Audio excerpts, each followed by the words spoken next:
Bonjour à tous, j'espère que vous allez bien. Bonjour Sylvain, bonjour Thomas. Bonjour Nathalie. Bonjour. Ça Bonjour va. Nathalie. Merci à tous d'être présents donc, à ce webinaire. Petit à petit, les gens vont se connecter. Est-ce que vous pourriez simplement nous préciser dans le chat que vous nous entendez bien et que vous voyez bien les slides qui sont projetés à l'écran? Pour ceux qui sont déjà connectés, parfaitement. Merci beaucoup Laurent, merci à tous. Bonjour. Donc c'est un plaisir de vous avoir aujourd'hui donc sur un sujet, on va dire, assez central, assez stratégique, assez intemporel même je dirais. C'est voilà, les tableaux de bord DSI, comment leur redonner du sens pour effectivement éviter un petit peu les dérives et parfois certains cas de figure où on a finalement du mal à avoir cette pertinence pour justement mieux piloter les projets, mieux piloter sa DSI. Donc un sujet sur lequel on a été beaucoup sollicité, sur lequel vous avez été nombreux à vous inscrire. Donc, n'hésitez vraiment pas à poser vos questions tout au long de la session. C'est vraiment, voilà, on est là pour ça. On a préparé des slides, on a préparé le discours, mais c'est surtout aussi un moment d'échange avec vous, répondre à vos questions, vos interrogations et vous donner voilà, une overview un petit peu de la méthodologie à appliquer, celle qui nous semble intéressante, et aussi vous donner un petit peu de feedback aussi par rapport à tout ce qu'apporte l'IA aujourd'hui. Donc voilà, n'hésitez pas vraiment à nous interrompre et à poser vos questions dans le chat pour qu'on puisse faire quelque chose de très collaboratif, on va dire. Donc très rapidement, voilà, Synapsis, nous on propose beaucoup de contenu, des webinars sur lesquels on met à disposition des replays sur notre chaîne YouTube. Donc, beaucoup de webinars qui sont à venir prochainement sur les sujets qui sont autour de la gestion des infrastructures. Donc n'hésitez pas voilà, à regarder un peu la programmation sur notre site internet. Et puis voilà, des articles de blog, des livres blancs, voilà, beaucoup de choses, on va dire, qui sont produits par nos consultants eux-mêmes et qui permettent un petit peu d'entrevoir un peu tous les sujets en profondeur dans nos métiers, donc les métiers de l'infra. Donc très rapidement, pour ceux qui ne nous connaissent pas, parce qu'on a pas mal de nouvelles personnes, en tout cas, qui ne sont pas des habitués, qui se sont inscrits à ce webinaire. Donc nous, on est une société de services et de conseils spécialisée dans la transformation des infrastructures. On a plusieurs métiers couverts par nos consultants, donc le Modern Workplace, le Cloud, le DevOps, la transformation des systèmes d'information, donc vraiment toute la partie conseil SI, et puis également la data, l'IA, la cybersécurité. Voilà, on embrasse un petit peu tous ces métiers-là. On est présent donc à Lille, à Paris et à Lyon. On a également un bureau à l'international, donc à Kuala Lumpur. Et puis, on a 180 consultants dans nos équipes qui interviennent chez le client directement en assistance technique. Mais on intervient également sur des projets au forfait, des projets qui peuvent être ponctuels ou récurrents, voilà, sur des petits forfaits ou des forfaits un petit peu plus, on va dire, un peu plus long, un peu plus costaud, on va dire. Si vous avez besoin de plus d'informations, bien sûr, on est disponible donc après la session si vous souhaitez en savoir plus sur nos métiers ou aller plus en profondeur dans vos enjeux. Je m'arrête là pour la petite intro. Merci à tous d'être présents. Thomas, Sylvain, merci beaucoup d'être là. Donc, je vous laisse la parole pour vous présenter et pour dérouler la présentation, encore une fois. N'hésitez pas à poser vos questions dans le chat pour qu'on puisse y répondre. Merci. Thomas, je te laisse la main. Merci Nathalie, bonjour à toutes et bonjour à tous. En tout cas, je suis ravi d'être présent pour cette table ronde avec Sylvain et Nathalie aujourd'hui. Donc moi, Thomas Benezek, on a déjà peut-être dû se croiser plutôt sur un deuxième sujet d'expertise sur lequel j'ai le plaisir d'intervenir, donc qui est la partie Green IT. Et donc je suis chef de projet, directeur de projet au sein de Synapsis sur ce qu'on appelle la conduite du changement pour nous, le change. Et donc je suis aussi plutôt actif sur les sujets aujourd'hui d'IA. Donc dans nos métiers, l'IA centrée sur les DSI et sur l'infrastructure, avec forcément une petite appétence green et IA, et j'aurai l'occasion de revenir dessus. Et je te laisse la parole, Sylvain, et la main, avec grand plaisir. Merci Thomas, bonjour à tous, merci pour votre présence. Donc Sylvain Monceau, moi je suis directeur de projet et manager de transition. Je suis chez Synapsis depuis 12 ans. J'accompagne nos clients dans leurs projets d'optimisation du SI, de transformation, particulièrement autour de la conduite du changement et de l'amélioration continue. Et je vais poursuivre pour prendre la partie tableau de bord. Donc, les enjeux clés, la mise en place de tableaux de bord. Donc, des tableaux de bord, on peut s'interroger. Aujourd'hui, on a fait un peu un tour des tables, une cinquantaine de DSI. On va vous présenter le constat juste après. Et on trouve un peu de tout, et je dirais presque de n'importe quoi. Et les tableaux de bord, il faut revenir à la base, et c'est ce qu'on vous propose. Donc, les tableaux de bord, à l'origine, ça vient du monde automobile. En fait, un tableau de bord dans une voiture, c'est fait pour piloter. Il y a un certain nombre de compteurs ou d'indicateurs qui servent justement à bien appréhender, c'est-à-dire comprendre la situation, pouvoir contrôler et pouvoir ensuite, du coup, sur la base de l'environnement aussi, de ce qu'on constate dans l'environnement, pouvoir anticiper un certain nombre d'actions et prendre des bonnes décisions. Typiquement, voilà, on a des compteurs de vitesse, la jauge d'huile ou d'essence, voilà, et en fonction de ce qu'on aura à faire, on mène des actions, on fait un certain nombre d'ajustements pour garder le cap et s'assurer qu'on arrive bien à la destination en temps et en heure et dans le meilleur état possible. Donc un tableau de bord, dans le monde de l'entreprise et de l'informatique, ça sert exactement à la même chose, c'est-à-dire on va définir un certain nombre d'indicateurs, ou des indicateurs pertinents si possible. Donc je sais bien que maintenant dans les voitures modernes, on a un petit peu un tableau de bord, ou même sur les motos avec des indicateurs, on se demande un peu à quoi ils peuvent servir, mais nous, dans le monde de l'entreprise, on va essayer de s'attacher à mettre en place des indicateurs pour les tableaux de bord qui sont uniquement nécessaires et suffisants pour pouvoir prendre des bonnes décisions. On parlera d'indicateurs pour du pilotage opérationnel, aussi pour du pilotage stratégique. Donc, on parle bien de tableau de bord, il ne faut pas aller jusqu'au cockpit. Donc, si on prend une autre analogie qui est celle de l'aviation, faut éviter, c'est ce que vous avez peut-être constaté, d'arriver à un cockpit genre avion de grande ligne avec des compteurs partout, on ne sait plus trop à quoi ils servent, on n'a plus assez d'yeux pour regarder et mener les actions, et on finit par ne rien faire du tout. Donc on va vous expliquer un petit peu tout ça pour redonner du sens justement au tableau de bord de la DSI en particulier. Donc, le constat qu'on a pu faire, donc, il y a un écart quand même assez important de la réalité avec la théorie. Donc, on a un certain nombre de points qu'on vous présente ici. Donc, déjà, les tableaux de bord qu'on a pu rencontrer sont parfois plus proches du rapport d'information que d'un véritable outil de pilotage. Qu'est-ce que ça veut dire? Ça veut juste dire qu'on a tout un tas d'informations sous différentes formes, des graphes, des valeurs, des courbes ou autres, mais on n'a plus trop d'informations sur le sens à leur donner, qu'est-ce qu'il faut mener comme action derrière si on a un indicateur rouge, un indicateur vert. Donc, c'est plus du rapport d'information. On a des informations, mais on ne sait pas vraiment quoi en faire. On constate aussi une grande hétérogénéité dans les différentes familles de tableaux de bord. Donc, il y a des tableaux de bord de la direction, donc faits par la DSI ou le DSI pour remonter des informations à la DG, au COMEX, orienté budget, des tableaux de bord de la production, plus opérationnel, voilà, sur le support utilisateur, sur l'exploitation, et puis des tableaux de bord aussi sur le suivi et l'avancement des projets. Alors, ces tableaux de bord sont utiles, mais plus dans une vue, encore une fois, opérationnelle, plus que pour éclairer des décisions stratégiques. Et on insistera lors de ce webinaire, justement, sur le fait d'avoir des tableaux de bord vraiment pour les DSI, pour le DSI, en l'occurrence, pour pouvoir prendre des décisions stratégiques. Donc, les clients ont pu mettre en place un certain nombre de tableaux de bord, mais avec une conception par défaut. C'est-à-dire qu'aujourd'hui, on a la chance d'être accompagné par tout un tas d'outils, donc des outils d'ITSM, des outils de supervision, de monitoring ou autres, qui produisent déjà un certain nombre d'indicateurs, des reportings simplifiés. Donc, on a tendance à mettre en place les outils et à prendre les indicateurs qui nous sont proposés tels quels, alors qu'on n'a pas fait de sélection pour s'assurer qu'ils correspondaient vraiment à notre besoin. Donc, ça peut être utile pour un besoin opérationnel, mais pour guider notre stratégie un petit peu moins. On trouve aussi deux types d'indicateurs dont il faut se méfier, les indicateurs faux amis et les indicateurs creux. Donc, les indicateurs faux amis, ils semblent clairs, évidents, pourtant, quand on creuse un petit peu, on va voir que ce n'est pas toujours très pertinent et ils peuvent induire la gouvernance en erreur.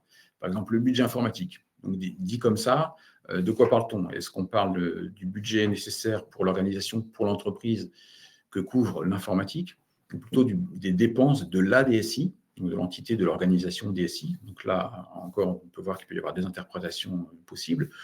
le coût de possession, donc le fameux TCO, Total Cost Ownership pour les PC notamment.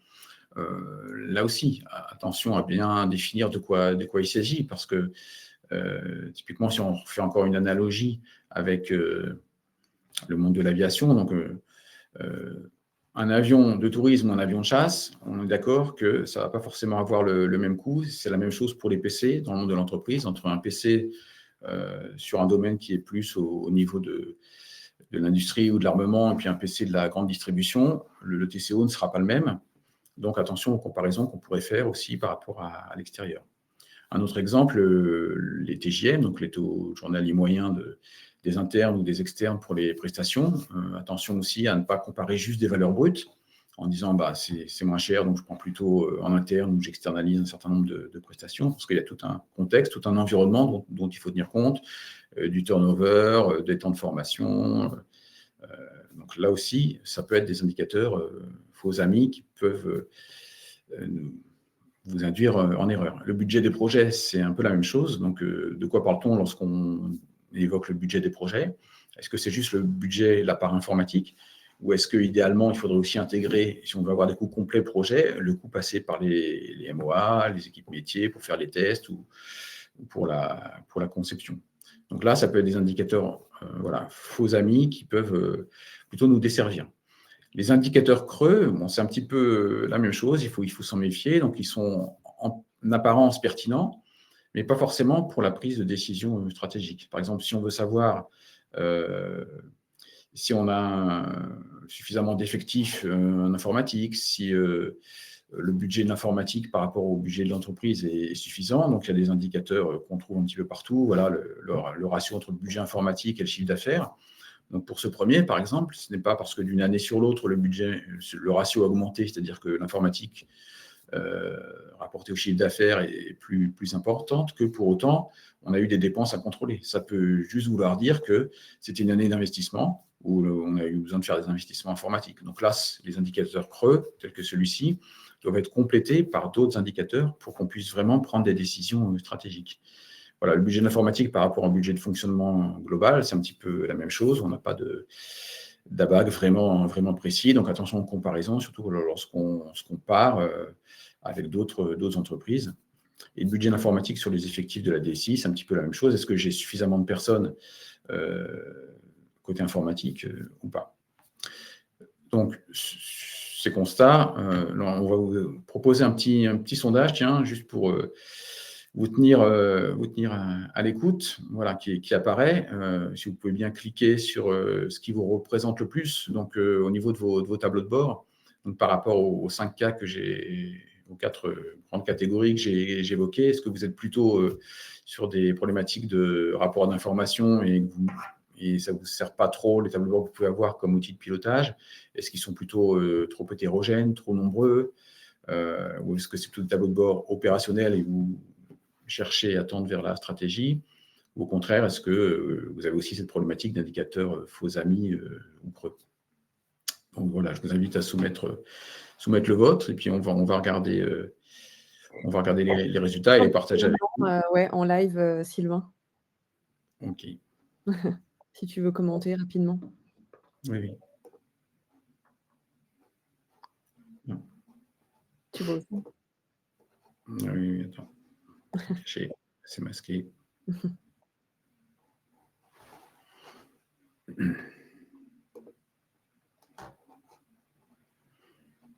C'est juste dans l'onglet sondage.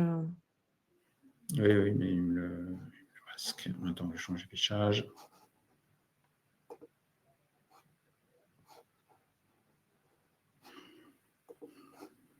Bon, on peut voir que c'est assez, comment dire, je pense que tous les éléments de réponse que tu as donnés, c'est assez équilibré. Mais ceux qui sont le plus représentatifs, c'est effectivement des tableaux de bord qui sont plus des rapports d'information que des outils de pilotage. Donc là, c'est vraiment en termes d'usage, on va dire qu'il y a eu entre guillemets des dérives, et plus opérationnel que stratégique. On n'arrive pas forcément à identifier, à extraire entre guillemets des insights stratégiques. Après, indicateur faux amis ou creux, effectivement 23%, donc c'est quand même très représentatif. Et trop hétérogène ou nombreux, effectivement, c'est aussi représentatif, c'est 16% des personnes qui ont répondu. Voilà. Très bien, merci pour votre retour. Donc, on voit bien que vous vous y retrouvez dans ce qui a été présenté. Justement, dans ce qui suit, on va vous aider à transformer toutes vos informations plutôt en véritable tableau de bord qu'en rapport d'information, et puis orienter stratégie pour que vous puissiez prendre les bonnes décisions. Merci pour votre retour. Donc justement, plutôt que d'utiliser des tableaux de bord, des reporting qui sont poussés par différents outils qui auraient plutôt une vocation très opérationnelle, ce qu'on vous propose, c'est de repartir sur la base, c'est-à-dire de définir sa stratégie, donc la stratégie de la DSI. Donc, quels sont vos objectifs stratégiques, qui peuvent être de deux sources, soit des objectifs endogènes, c'est-à-dire les objectifs stratégiques que vous avez au sein de votre DSI, par exemple de réduction de la dette technique, par exemple, ou des objectifs plutôt exogènes qui viennent du COMEX, de l'ADG ou des métiers. Donc tout ça, ça va définir vos objectifs stratégiques. Ce qui est important de retenir, c'est qu'en face de chaque objectif stratégique, il faut mettre un facteur de succès qui va permettre de dire si l'objectif est atteint ou pas et dans quelles conditions. Les objectifs stratégiques, s'ils sont nombreux, vous pouvez les regrouper en axes stratégiques pour mieux vous organiser, décliner ça en un schéma directeur, éventuellement pluriannuel s'il s'agit d'une vision long terme, et surtout implémenter ça sous forme de projet, voire de programme, et intégrer du coup ces projets ou ces programmes stratégiques pour le coup dans votre portefeuille de projets global pour justement pouvoir suivre plus particulièrement, plus finement, ces projets stratégiques parmi tous les autres projets que vous avez menés au sein de la DSI. On vous donne un exemple de tableau de bord et d'indicateurs stratégiques. Donc, celui que je pense que tout le monde doit avoir en ce moment, c'est améliorer l'expérience utilisateur dans les applications ou l'expérience utilisateur tout court. Donc, ça, c'est un axe stratégique qu'on peut décliner de différentes manières. Par exemple, simplifier le processus d'inscription à une application. Donc, ça peut être assez lourd. Entre le moment où l'utilisateur fait la demande et le moment où il a vraiment l'accès, ça peut passer par différentes approbations, validations, actions techniques. Donc, éventuellement, l'usage d'un formulaire. Donc, voilà, le projet qui peut en découler, c'est justement de refondre le formulaire pour réduire le nombre d'étapes. Donc, en face du premier axe stratégique, donc pour mesurer que l'expérience utilisateur s'améliore, on va simplement mesurer le taux de satisfaction des utilisateurs. Pour le projet, donc c'est important de mesurer à chaque fois l'avancement du projet pour justement rendre compte à la direction générale, si c'est un objectif stratégique, c'est aussi suivi à un plus haut niveau, que le projet avance conformément au délai. Et un indicateur simple, mais qui peut être pertinent dans ce cas, c'est le nombre d'étapes entre le nouveau processus simplifié qu'on a pu mettre en place et l'ancien processus d'inscription. Voilà un autre exemple d'un autre objectif stratégique qui concourt aussi à améliorer l'expérience utilisateur, c'est améliorer le temps de réponse de l'interface de l'application. Pour ça, on peut mettre en place deux projets, un projet d'optimisation du code et puis un projet de refonte de l'architecture technique du front office et des serveurs. Donc, ce sera deux projets dont il faudra suivre l'avancement, avec des indicateurs de mesure du temps de réponse en temps réel, et aussi l'évolution du temps de réponse en moyenne, par jour, par semaine, par mois, pour être sûr que la solution est fiable et stable dans le temps. Voilà des exemples d'indicateurs pertinents. Et à l'inverse, justement, un indicateur qui serait plus, pour le coup, opérationnel, ce serait de suivre le statut des serveurs front office qui hébergent cette application. Donc là, typiquement, c'est un bon indicateur opérationnel, bien sûr, de disponibilité. Il faut que l'application soit disponible. Pour autant, ça ne permet pas de répondre si l'objectif d'amélioration de temps de réponse a été tenu. Donc là, on a un cas d'objectif, d'indicateur opérationnel qu'on ne peut pas utiliser pour prendre des décisions stratégiques. Alors, quel tableau de bord et avec quels indicateurs? Donc, vous l'aurez compris, suite à ce que je vous ai présenté, on parle plutôt de deux dimensions à couvrir, la dimension stratégique et la dimension opérationnelle. Donc, le DSI est au milieu de tout ça, il a vraiment un rôle clé. Donc, il doit mettre en place des tableaux de bord stratégiques qui lui permettront de rendre compte aux directions métiers, aux COMEX ou aux utilisateurs. Et plus bas dans le schéma, vous voyez qu'il peut s'appuyer aussi sur des tableaux de bord opérationnels, donc des tableaux de bord de la production, des projets ou des tableaux de bord sur les processus. Les deux ne sont pas forcément... ils sont complémentaires, un tableau de bord stratégique et un tableau de bord opérationnel. On peut par exemple prendre certains indicateurs qui existent déjà pour les tableaux de bord opérationnels, pour en dégager un et pour construire un tableau de bord stratégique, par exemple. Alors, sur la création des indicateurs, là aussi, c'est souvent une difficulté qu'on nous a remontée. Comment s'y prendre, comment avoir un indicateur vraiment efficace. Donc déjà, ça commence par la sélection, toujours raisonner en se disant qu'un indicateur, il doit permettre d'éclairer le décideur, le DSI ou d'autres, en fonction de l'indicateur du tableau de bord, sur des objectifs, comme on l'a vu, définis. Si ça ne permet pas d'éclairer sur un objectif, c'est que l'indicateur n'est pas forcément bon à mettre en place. Et là encore, on retrouve deux types d'indicateurs, des indicateurs stratégiques, comme on vient de l'expliquer, qui sont plus sur une vision long terme, ou des indicateurs opérationnels liés aux opérations quotidiennes, de la prod, de la sécurité, support utilisateur ou autre. Et là aussi, il s'agit de bien sélectionner juste les indicateurs nécessaires et suffisants pour atteindre les objectifs, soit opérationnels, soit stratégiques, qui auront été définis. La clarté, alors rien de tel qu'un tableau de bord avec des indicateurs verts ou rouges, mais pour lesquels on ne sait pas trop quoi en faire. Donc, ça doit permettre de mesurer une valeur non équivoque, c'est-à-dire que les indicateurs doivent avoir été expliqués, partagés, et il n'y a pas d'interprétation possible. Lorsqu'une valeur, en fonction de la valeur qu'il aura, on saura forcément s'il y a une action à déclencher derrière ou pas, et laquelle. Au niveau de la transparence aussi, voilà, pour aussi une question de confiance et de visibilité, bien préciser quelle est la source qui a permis de créer l'indicateur, et sa structure aussi doivent être disponibles et vérifiables à tout moment.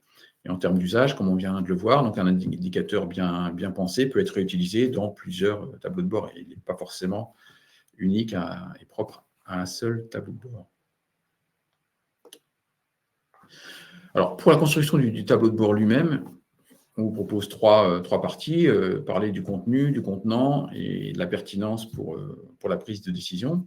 Donc, le contenu, c'est-à-dire le type de données, ça va dépendre de la nature du tableau de bord. Soit des tableaux de bord stratégiques et opérationnels, comme on vient d'en parler. Ça peut être aussi des tableaux de bord, on les évoque rapidement, financiers. Donc là, pour préciser les coûts de la DSI. Alors, ça peut être important de ne pas parler que des coûts, mais aussi de parler de la valeur apportée par la DSI, c'est-à-dire qu'est-ce qu'elle rapporte à l'entreprise, voilà, pour que la DSI soit un peu plus vue comme un centre de profit que comme un centre de coût. Il peut y avoir aussi des tableaux de bord donc de différentes natures de données, humaines, c'est-à-dire au sens ressources humaines, les effectifs, les compétences, la formation organisationnelle, les actifs informatiques, les activités de la fonction informatique, donc des tableaux de bord propres à chacune des activités, donc les études, les projets, la prod, le support utilisateur ou la cybersécu, par exemple. En termes de contenant, donc là c'est le point vraiment central, votre indicateur, donc il faut toujours le nommer, voilà, donner un nom bien précis, qu'on sache quand on partage de quoi on parle, qu'il ait une définition voilà, en quelques phrases précises, qu'on sache à quoi il correspond, pourquoi il a été fait, et quel est l'objectif qu'il doit servir. Comme on l'a déjà dit, en face de chaque objectif, on va mettre un indicateur, et donc là, ça permet de bien faire le lien entre les deux. La façon dont il a été calculé aussi, ça c'est important, pour pas qu'il y ait de malentendus. La précision, ça va être important aussi. Plus on a besoin de quelque chose de précis, de fin, plus il va falloir collecter de données pour le construire. Quelle est la source de données, quelle est la fréquence. Donc, on peut avoir des tableaux de bord quotidiens, à la limite, pour faire des morning checks, par exemple, sur les incidents ou sur du support utilisateur, hebdomadaire, toutes les fréquences, jusqu'à même annuelles, lorsqu'il s'agit de remonter des informations budgétaires à la direction générale. L'évolutivité, donc quand on conçoit un tableau de bord, il faut aussi le penser autant que faire se peut, de manière à ce qu'il soit évolutif et que si voilà, il y a plusieurs indicateurs dans un tableau de bord et que on a besoin de changer quelque chose, qu'on ne soit pas obligé de tout repenser, de tout reconstruire. Voilà. Et la présentation, donc pour l'indicateur, voilà, est-ce qu'on va le représenter sous forme d'un graphe, sous forme d'une courbe, sous forme de valeur. Donc ça va dépendre vraiment de la nature de l'indicateur pour qu'il soit vraiment quelque chose de visuel et pouvoir prendre des décisions rapides. Donc la pertinence, on le voit, l'indicateur et les tableaux de bord qui sont constitués d'indicateurs vont permettre quand même de répondre à un certain nombre de choses pour le DSI, déjà au minimum d'être informé, donc prendre connaissance de la situation, identifier des tendances, parce que alors il y a des tableaux de bord qui sont historiques, mais d'autres qui sont plutôt des photos qu'on produit par exemple chaque mois Il va s'agir de vérifier l'évolution entre le mois précédent et le mois en cours pour déterminer des tendances. Ça peut permettre aussi de piloter l'organisation, de suivre les évolutions, voilà, en fonction de la nature du tableau de bord, de mesurer surtout que les objectifs sont bien atteints. Donc, l'objectif n'est pas forcément atteint tout de suite, hein. Ça peut être un projet plutôt long terme, mais encore une fois, s'assurer que la tendance est bonne. Analyser les écarts aussi entre l'objectif à atteindre et puis les valeurs qu'on a pour le moment. Et un tableau de bord, ça sert aussi à communiquer. Ça ne sert pas que à prendre des décisions. Idéalement, si le tableau de bord est bien construit, pour éviter de refaire des slides ou refaire d'autres choses pour faire des communications, que ce soit du top-down ou bottom-up, c'est-à-dire vers les équipes ou vers la direction générale, si on peut avoir une seule représentation visuelle qui permet de faire tout ça, c'est encore mieux. Donc, pour responsabiliser tous les acteurs, tous ceux qui ont été producteurs sur le partage des objectifs, et surtout développer des axes de progrès. Donc, l'idée d'un tableau de bord, c'est bien sûr que lorsqu'on a des indicateurs rouges, de mener des actions pour pouvoir les verdir. Alors, une fois qu'on a défini notre stratégie, nos objectifs, les projets et les programmes, et qu'on a défini les indicateurs et qu'on les représente sous forme d'un tableau de bord, souvent, ce qu'on a constaté aussi, c'est qu'il y a eu un gros effort dans le cadre d'un projet. Voilà, on a mis en place des tableaux de bord. Ils sont envoyés. Il y a des gens qui passent du temps quand c'est mieux automatisé ou manuel. Et il n'y a pas forcément de retour.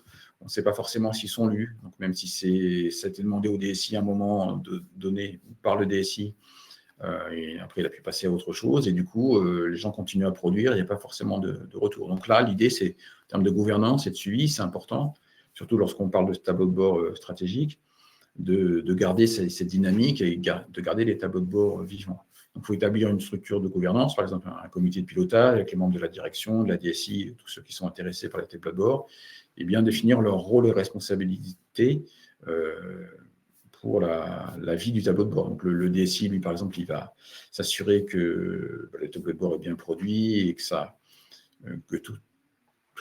correspond bien à la stratégie qu'il a définie. Voilà, s'il y a des données un petit peu sensibles, il peut y avoir aussi le RSSI qui jette un œil. Si vous avez la chance d'avoir une structure assez complète avec un responsable du BI, Business Intelligence, c'est-à-dire quelqu'un qui va être chargé de mettre en forme tous ces tableaux de bord, il a aussi un rôle important qu'il faut définir. Voilà. Donc, toute une gouvernance à mettre en place.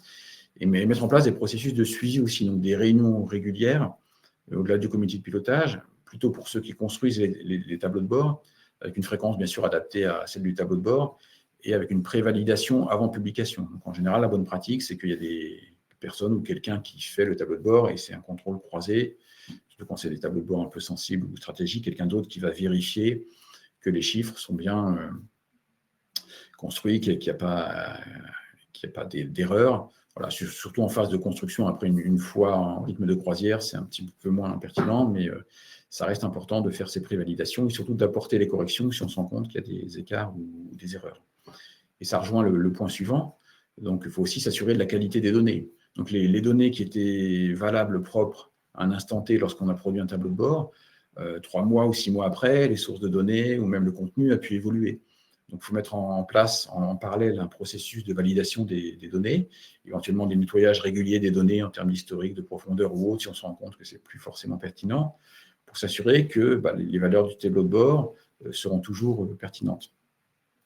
Et enfin, dernier point important au niveau de la gouvernance, c'est de bien former et sensibiliser les utilisateurs, alors au sens large, ça peut être le DSI ou d'autres responsables, c'est-à-dire les utilisateurs des tableaux de bord, à l'interprétation des données. Donc, lorsqu'on va publier, les accompagner en disant, voilà, on a bien compris votre besoin, voici le tableau de bord, les indicateurs qu'on a définis, pour qu'il n'y ait pas d'interprétation possible et pour faciliter et accélérer leur prise de décision en fonction des valeurs qui sont remontées. Et enfin, un point important aussi, c'est dans le cadre d'une démarche d'amélioration continue, bien demander aux différents utilisateurs ou aux DSI régulièrement, voilà, si ça convient toujours sur le fond, sur la forme, donc de demander un feedback pour bien permettre d'améliorer et d'avoir des tableaux de bord qui, justement, ne s'essoufflent pas et restent toujours pertinents, utiles et utilisés dans le temps pour prendre des bonnes décisions. Voilà pour la partie tableau de bord. Je suis allé un peu rapidement parce qu'on a un programme un petit peu chargé. Maintenant, je vais passer la parole à Thomas qui va vous expliquer, c'est le petit plus aussi de cette présentation, en quoi l'IA peut nous aider, nous accompagner dans toute cette démarche de construction et d'analyse des tableaux de bord. Merci beaucoup Sylvain. Donc oui, je suis le petit truc en plus de cette présentation. N'hésitez pas, c'est une table ronde. Nous sommes tous autour de cette table ensemble et l'idée c'est, vous avez tout à fait le droit, voire le devoir d'intervenir et avec grand plaisir que nous réagirons ou nous reprendrons contact si jamais la question nécessite bien plus de temps.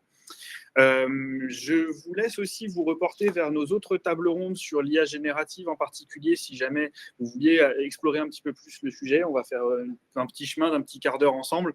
Bien entendu qu'on ne pourra pas être exhaustif et citer tous les cas, mais ça vous permettrait aussi, si vous vous questionnez sur la manière dont on se projette vers l'usage aujourd'hui des différentes opportunités d'IA générative, et elles sont nombreuses sur le marché, vous pourrez trouver beaucoup d'éléments intéressants, je pense. Globalement, l'intérêt de l'IA, déjà, il faut se remettre un tout petit peu dans le contexte vis-à-vis des différentes propositions. Ça n'est pas arrivé avec ChatGPT et consorts.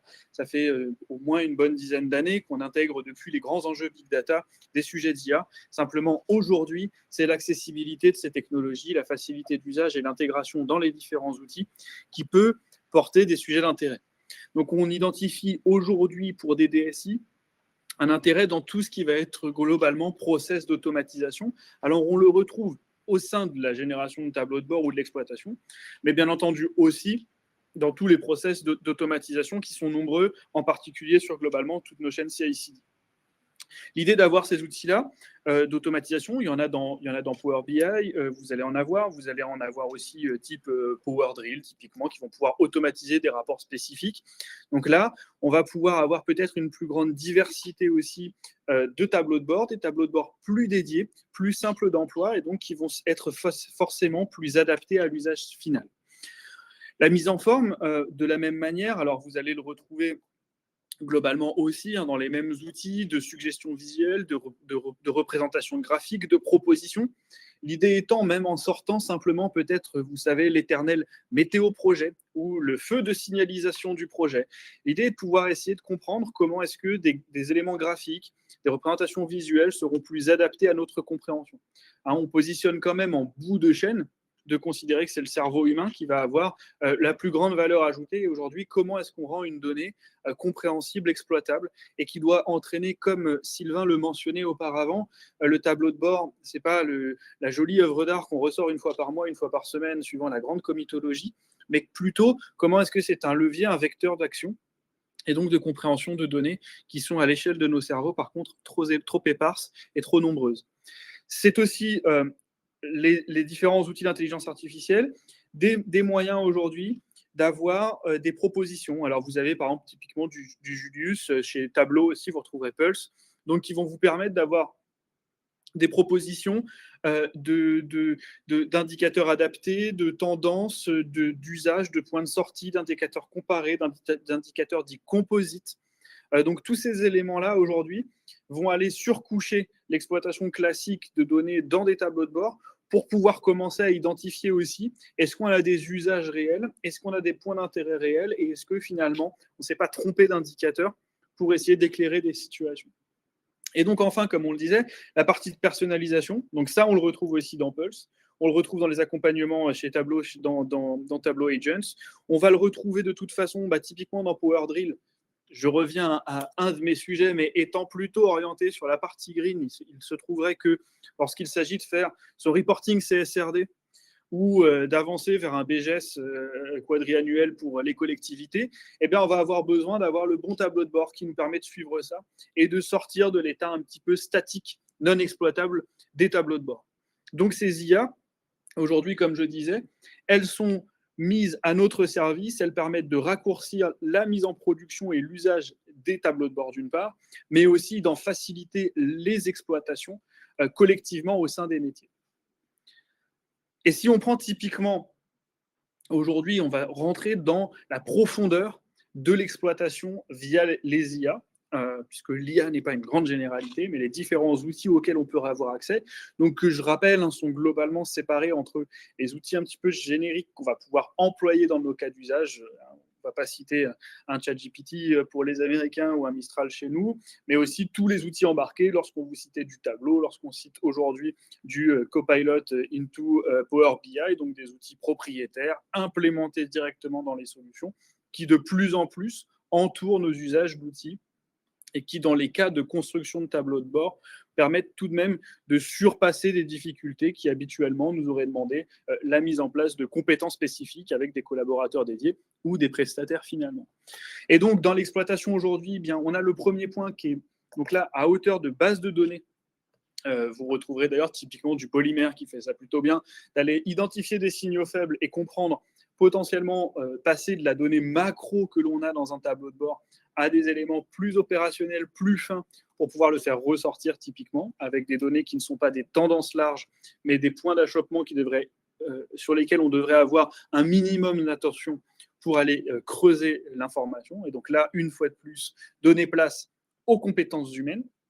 On a aussi, bien entendu, tous les plans d'action, et donc je vous le citais, globalement, tous les grands opérateurs tableau de bord proposent des éléments là-dessus, plus ou moins bien faits, avec du plan d'action, du correctif, de l'action préventive, mais aussi des éléments d'apprentissage. Vous retrouverez typiquement Akio aussi, qui est bien fait pour pouvoir accompagner les utilisateurs, les créateurs de tableaux de bord sur la question-réponse, la construction. Et donc là, on est aussi sur du plan d'action d'amélioration de sa création de tableau de bord et d'utilisation. On a forcément une recherche qui est que, Sylvain le disait, on a l'échelle tableau de bord de la voiture. Alors c'est super, on voit comment ça se passe dans la voiture, mais ça ne nous donne pas l'état de trafic. Aujourd'hui, comment est-ce que des tableaux de bord DSI sont exploitables côté financier, côté environnemental, si on y vient dans des infrastructures cloudifiées, d'hyperscaler ou de cloud privé d'ailleurs, aujourd'hui, de pouvoir atteindre des objectifs de FinOps. Il va falloir aujourd'hui, ou de GreenOps, bien entendu, mais il va être question de pouvoir utiliser des IA, donc comme on le disait, différentes IA de marché qui peuvent nous amener à avoir le tableau de bord ou la donnée spécifique qui va nourrir le tableau de bord financier ou le tableau de bord environnemental ou technique. Et puis, une des dimensions qui compte, c'est très bien, nous avons nos tableaux de bord qui nous donnent l'état, la vitesse, la situation, mais aujourd'hui, il manque une démarche prospective. Alors, si on est capable d'être prospectiviste par une analyse des données passées, il est question donc et d'anticipation du futur, et bien là, les IA nous permettent d'avoir des scénarios un peu plus larges, un peu plus divers, un peu plus touffus, d'anticiper différentes trajectoires, et là, de rentrer dans l'aide à la décision. Donc, ce qu'on donnait sur les simulations de scénarios. L'avantage étant principalement aujourd'hui d'un gain de temps à la mise en œuvre, puisque historiquement, ça fait partie des démarches. Et une fois qu'on a un tableau de bord qui fonctionne, on respire, puis on a du mal à anticiper de nouveaux chantiers sur ces sujets. Si on se positionne aujourd'hui dans un cas concret d'identifier des signaux faibles et donc d'utiliser l'IA, déjà, bien entendu, n'enlevons pas une part, même si l'on parle de l'IA. Si l'on est incapable d'architecturer un process d'identification de signaux faibles, l'IA ne le fera pas pour nous et ça n'est pas l'objet ni notre discours. Comme on a pu essayer de le porter dans les différentes interventions autour des sujets d'IA que nous avons, notre idéation est plutôt d'indiquer que l'IA va permettre de réduire certains coûts lorsqu'il s'agit de mobiliser du personnel et des compétences, et de supporter aussi les sachants dans leur geste métier. Mais en tout cas, l'IA ne remplacera pas le concepteur du tableau de bord et ne va pas proposer immédiatement le tableau de bord tout à fait réalisé qui correspondrait à nos usages. Que l'on soit quand même sûr de ça. Mais le premier point, c'est qu'aujourd'hui, on peut connecter ce que ce soit des IA de marché ou au sein des environnements typés tableau de bord. Donc, je reprends, pour ne pas le citer, le plus gros étant tableau, mais dans Power BI, on va pouvoir aussi, de base, de toute façon, rassembler des bases de données. Qu'est-ce que va nous permettre l'IA? C'est déjà d'avoir un premier phénomène de data cleaning sur nos ensembles de sets de données. Les process sont beaucoup plus simplifiés. Et là, ils permettent de rentrer, Sylvain le mentionnait, dans l'usage des tableaux de bord, dans une démarche cohérente et continue de mise à jour par rapport à une méthode, lorsqu'on le réalise plutôt à la main, qui va être par à-coup, où on va réaliser une action de cleaning des données et puis y revenir, et que là, l'automatisation de ce process en continu permet d'avoir un meilleur niveau d'assurance de qualité de la donnée dès son extraction. Donc, que ce soit d'ailleurs sur les éléments matériels, comme on peut le mentionner ici, des données d'usage. En tout cas, ça va nous permettre de nous assurer qu'avant même d'être dans un data treatment, on ait un set qui soit plutôt varié, mais de qualité, et d'une qualité uniforme entre les sources de données. Ensuite, aujourd'hui, donc, de manière aussi séparée, on est capable d'aller pousser vers du machine learning. Alors que ce soit aujourd'hui, comme je le disais, ces usages orientés IA ne datent pas d'aujourd'hui. Ça fait plusieurs années que sont développés des modèles de machine learning, très souvent aussi en interne, qui, eux-là, vont servir à pouvoir commencer à identifier des process, clairement, et des patterns de données. Clairement, des modèles d'IA aujourd'hui, comme on a pu en citer déjà, vont permettre de rassembler dans des bases de données. Polymère, par exemple, est une IA qui fait ça plutôt bien, et ou des environnements type IBM aujourd'hui qui le proposent, mais vont permettre donc de rassembler ces datasets et derrière d'en avoir des modèles plus exploitables, plus compréhensibles. Là, idéalement, ça nous donne simplement le tableau, la grande image, l'idée étant de pouvoir ensuite réutiliser l'IA pour essayer de travailler sur des modèles de corrélation. Vous n'êtes pas sans savoir que de toute façon, corrélation n'est pas causalité, mais une fois qu'on a un ensemble de données qui a été classé, temporalisé et qui donne donc a priori des patterns, des récurrences d'éléments, l'idée étant de pouvoir utiliser l'IA pour essayer de comprendre si aujourd'hui on a réellement des corrélations ou si on aurait un facteur tierce qui va intervenir. Et donc, comme je le disais, sur chacun de nos traitements de données, on peut utiliser la même IA, mais comme je vous en ai cité quelques-unes, nous avons des IA spécifiques qui vont pouvoir intervenir. Et jusqu'à la visualisation et la recommandation d'action, la proposition d'action, ce qui va être intéressant dans la démarche, et nous aurons l'occasion de revenir dessus en clôture de cette table ronde, mais c'est justement que le premier travail qui est à réaliser, c'est d'identifier aujourd'hui, lorsque l'on souhaite mettre de l'IA, ça peut nous arriver souvent comme ça, à quel endroit il est pertinent de positionner des modèles d'IA et quel modèle adopter en fonction d'une maturité interne. Donc aujourd'hui, n'attendons pas non plus d'avoir une IA pour chaque cas qui ne pourrait pas être remplacée par une autre. La question, elle se pose là-dessus. Quel cas d'usage nous avons? Où est-ce qu'on veut optimiser, améliorer la démarche? Puisque vous le savez, l'IA en plus a un coût économique et un coût environnemental. Donc justement, si l'on se raconte le grand conte de Noël des émissions de GES, donc je l'ai cité, quand on fait son bilan GES quadriannuel ou annuel, si jamais pour certaines entreprises privées, quand on est sur nos différents scopes et qu'on navigue, et bien on se retrouve avec un grand tableau de bord qui nous donne d'un côté toutes les données d'utilisation de tout ce qui tourne en termes d'infrastructure, et puis de l'autre côté des émissions liées, quelques données d'usage. Alors, ces éléments positionnés ne vont pas forcément être parlants, vont pas forcément être exploitables, mais il n'empêche que ce tableau de bord, il est indispensable, puisque conformité bilan GES, et puis reporting annuel. Et donc, qui dit reporting dit stratégie, comme Sylvain le soulevait aussi. À ce moment-là, comment est-ce qu'on fait en étant une DSI pour essayer de construire? Oui, merci Sylvain pour le GES qui est en BGES, bilan de gaz à effet de serre. Et donc, comment est-ce qu'on fait pour aller utiliser des données qui sont réglementaires de conformité et essayer d'en trouver un usage interne, un gain et un bénéfice? Et donc, c'est là où, typiquement, ces modèles-là, comme nous le mentionnions juste avant, on va centrer sur les recherches au niveau de l'IA pour déterminer des modèles de corrélation entre les pics d'émissions et d'autres données, ici potentiellement des VM qui sont tournantes. Donc, on va voir une baisse d'usage, un volume de VM employé qui est toujours le même, et déterminer qu'à ce moment-là, une action de clôture automatisée de VM va pouvoir améliorer la performance. On peut déjà anticiper des gains. Je rentre dans des modèles prospectifs. Et donc, en utilisant l'IA avec un minimum de recherche sur le meilleur endroit où l'employer, elle devient productive parce que j'en reviens ici, dans notre cas en plus, vis-à-vis des émissions carbone, l'IA étant particulièrement émettrice puisque consommatrice d'énergie, il s'agit d'avoir un usage intelligent de l'IA et non pas de mettre des couches d'IA absolument sur toutes les étapes vers le tableau de bord et son exploitation stratégique. Et donc, eh bien, ce qu'on voyait, on a une série de quick wins, on peut aller assez vite vers des cas d'usage fonctionnels. J'en reviens à le premier des quick wins, c'est se poser la question dans lequel on aurait un gain marginal suffisant à utiliser de l'IA. Ça peut être parce qu'on a aujourd'hui des sets de données extrêmement importants et qu'on a besoin d'une part de les classer, d'autre part d'aller nettoyer la donnée inutile ou obsolète.